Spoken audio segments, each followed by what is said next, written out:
Snow on the ground in the Midwest is usually a clear signal that fresh, locally grown produce is no longer available. But for some residents of Chicago, the supply never dries up, even during the most inclement weather.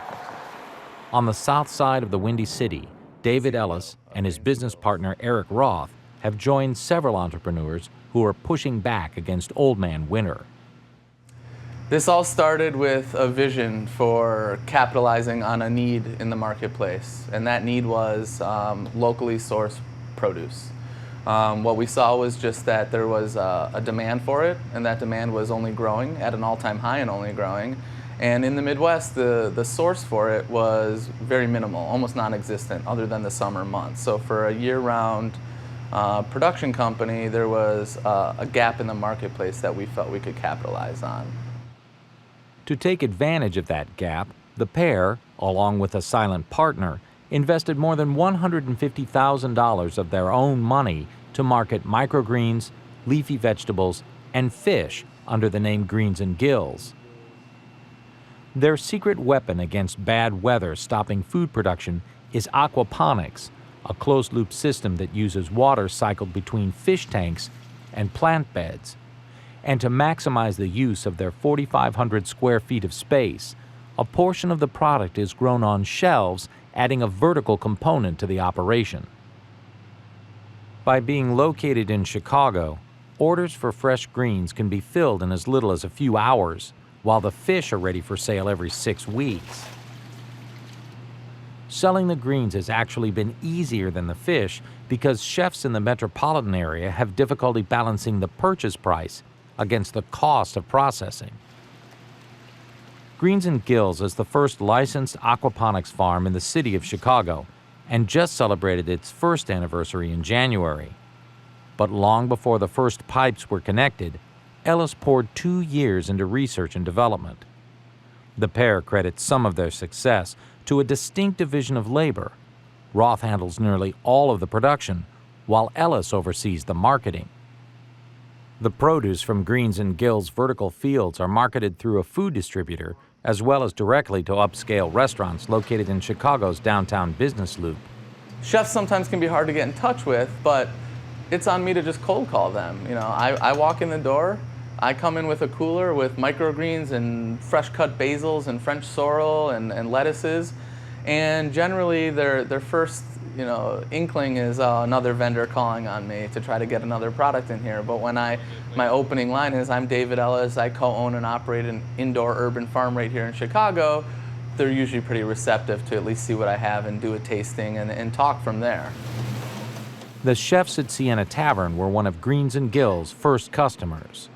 Texture, flavor, appearance, everything, start to finish, is phenomenal. They love to experiment and do new things.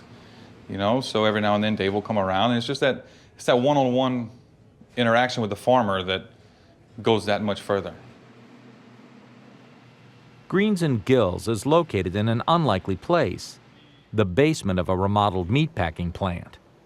There are 7 entrepreneurs like Ellis taking advantage of this green business incubator located on the south side of Chicago called The Plant. Here in Chicago, the average vegetable has come maybe 1,500, maybe 2,000 miles to get here. That's silly. We have a talented workforce just on the other side of these walls. We have all of the resources that we need right here in Chicago, and this is where the food is consumed. So why are we transporting it? So the plant exists to figure out new ways to not only grow food in a city, but also how to process it in an efficient way. The Plant is John Adel's second business incubator. A former television art director, Adel has devoted more than a decade to helping innovative entrepreneurs get their start. The nearly 95,000 square foot structure was purchased by Adel in 2010 for $525,000. With the help of friends and volunteers, he was able to get things started. Adel's grand plan is to have the tenants create products, process the waste from those products, or provide power for the building in a closed energy loop. The concept of growing locally sourced food appealed to urban canopy owner Alex Poltorak. The young entrepreneur began volunteering at the plant nearly 4 years ago and decided the innovative incubator would be a good place to start a business.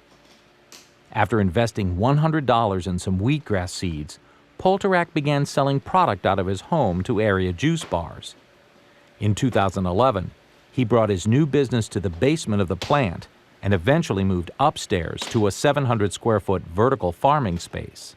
We call it a for-purpose business. So in the eyes of the IRS, it's still very much a for-profit business that they tax, but at the same time, the way we measure ourselves and what we try to do as a business is very much socially oriented. There's a purpose of how do we feed people, how do we create those economic benefits to the community, and how do we improve community wealth and health and stuff like that. So that's the purpose of the business. And Poltorak handles all of the production, and 4 full-time employees take care of distribution. He continues to sell wheatgrass to juice bars, while the rest of the products are sold to members of his community-supported agriculture project and a few restaurants. Poltorak says Urban Canopy is making money, but the profits are plowed back into the operation. When I take a step back, I really love it. On a day-to-day, it's still very hard, and it is in this phase of growth that's also difficult to manage. And for me, it's definitely very stressful and challenging to figure out. When I look back on what collectively our crew has accomplished over the last few years, it's astonishing. And there's still a long, long way to go, so it's exciting to see. Poltorak and Ellis plan to stay at the plant indefinitely to supply fresh, locally produced food to Chicago consumers year-round. But there is still plenty of space for a few more small businesses to pull themselves up by their bootstraps and help Adel get one step closer to his dream. For Market to Market, I'm David Miller.